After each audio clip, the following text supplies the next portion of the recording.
बच्चों, पिछले कुछ वीडियो में हम लोगों ने पढ़ा कि लेखिका अपने आसपास जो महिलाएं हैं उनके विषय में बताती हैं कि कैसे उनकी दादी और नानी, इन सब लोगों का व्यवहार बाकी की स्त्रियों से अलग था। उनकी माँ का भी व्यवहार बाकी स्त्रियों से अलग था। उनका घर परिवार के कार्य में कोई सहायता नहीं करती थी, लेकिन उन्हें बहुत प्रसिद्धि प्राप्त थी अपने व्यवहार की वजह से। उसके बाद लेखिका अपने घर में जितनी भी बहनें थी उनके विषय में बताती हैं और यह बताती हैं कि सबकी शादी हो जाने के बाद घर में हम लोगों ने लेखन कार्य शुरू किया, तब किस प्रकार सब लोग उनके लेखन को पढ़ा करते थे। लेखिका यह भी बताती हैं कि जो उनके घर का परंपरागत तरीका था कि कोई भी परंपरा के अनुसार नहीं रहता था। सब परंपरा से हटकर, लीक से हटकर, रूढ़िवादिता से हटकर अलग रास्ता बनाकर चल रहे थे। उसी प्रकार बाकी बहनों ने भी किया। लेखिका ने स्वयं कहा है कि हम लोगों ने परंपरागत तरीके से अपना घर तो नहीं चलाया, जैसे अपने घर में ज़्यादा समय देना, बच्चों को पालना, सास ससुर को खाना खिलाना, ये वो जितने भी घर के काम होते वो सब तो नहीं किया, लेकिन शादी को कभी तोड़ा भी नहीं। लेखिका कहती हैं कि हम सभी विश्वास करती होंगी कि मर्द बदलने से कोई प्रयोजन सिद्ध नहीं होता। घर के भीतर रहते हुए भी अपनी मर्जी से जी लें तो काफ़ी है। लेखिका कहती हैं कि सिर्फ आप आज इससे शादी किया, कल आपका कार्य उस पूरा नहीं हो पा रहा, आप जो करना चाहती हैं वो नहीं कर पा रही हैं, तो दूसरे से शादी कर लेंगी तो आपका प्रयोजन पूरा हो जाएगा, ऐसा नहीं है। अगर आप घर में रहते हुए अपनी मर्जी से काम करने का माहौल बना लें, उसके लिए लोगों को तैयार कर लें, तो यही बहुत काफ़ी है।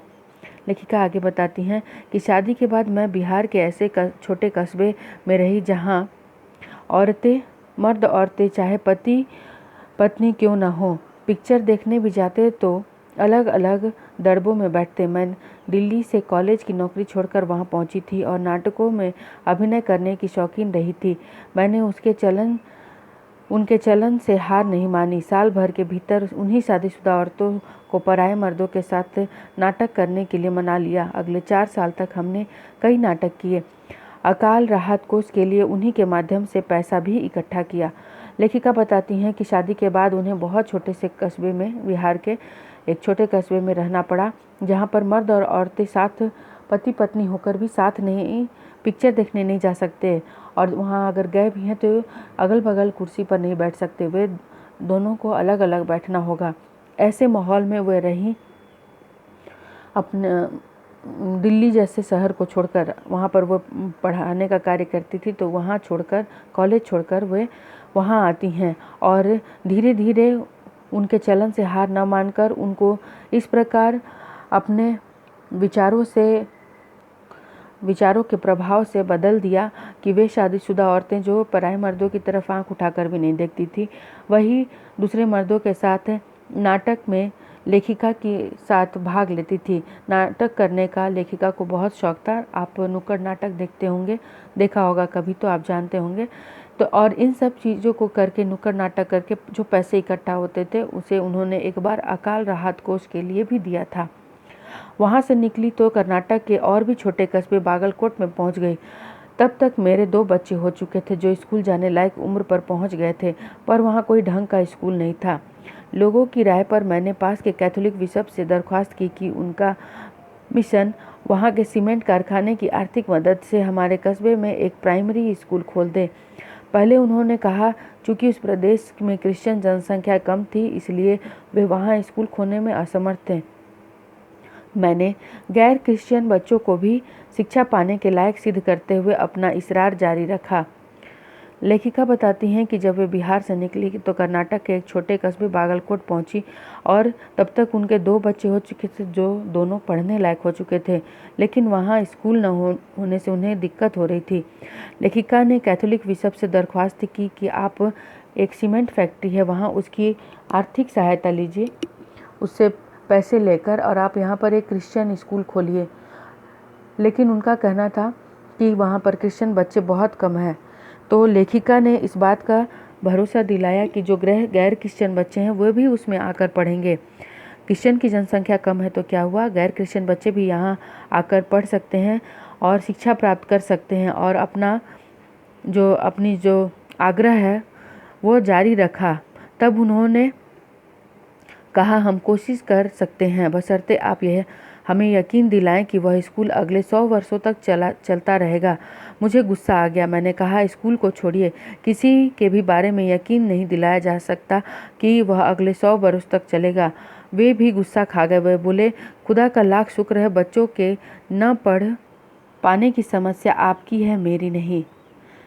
लेखिका बताती हैं कि किस प्रकार बार बार आग्रह करने से वे यह कहने लगते हैं कि ठीक है, अगर आप मुझे यकीन दिलाती हैं कि स्कूल खोलने के बाद हमारा स्कूल 100 वर्षों तक चलेगा तो हम स्कूल खोल देंगे। तब लेखिका को गुस्सा आ जाता है और वो बोलती हैं कि यहाँ किसी बात की गारंटी नहीं दी जा सकती कि कौन सी चीज़ 100 वर्षों तक चलेगी। कोई भी चीज़ 100 वर्षों तक नहीं चल सकती।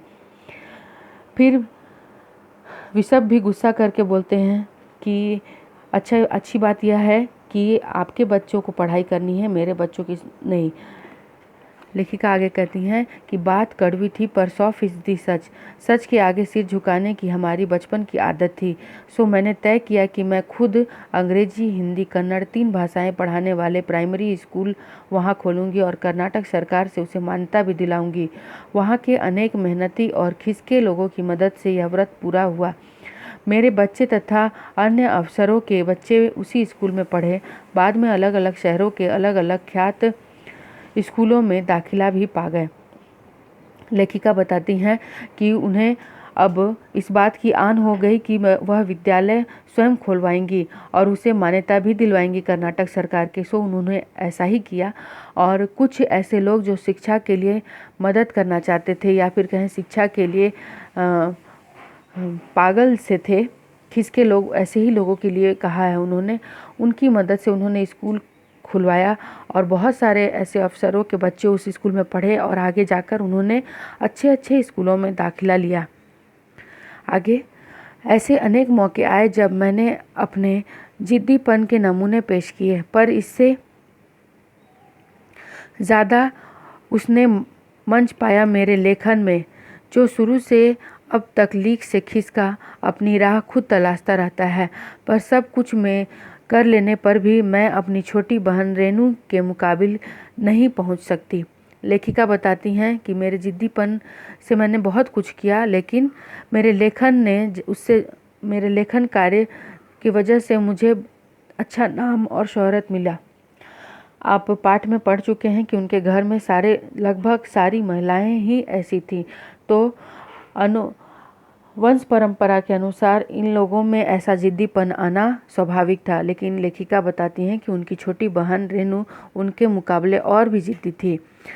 1950 के अंतिम दौर में एक रात दिल्ली में एक साथ 9 इंच बारिश हुई। दिल्ली की खासियत यह रही है कि थोड़ा पानी बरसते ही वहाँ के नालों में बाढ़ आ जाती है, पुलों के नीचे पानी भर जाता है और तमाम यातायात ठप हो जाता है। इस कयामती बारिश के बाद तो सरकारी दफ्तरों के पहले तल्लों से फाइलें पानी में तैर आई थीं।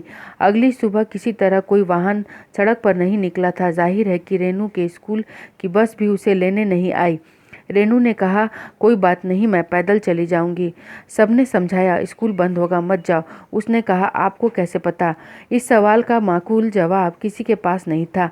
हमारे यहाँ फ़ोन ज़रूर लगा हुआ था, स्कूल में भी रहा होगा, पर बारिश के चलते वह ठप पड़ा हुआ था, तो रेनू अकेली पैदल स्कूल चल दी।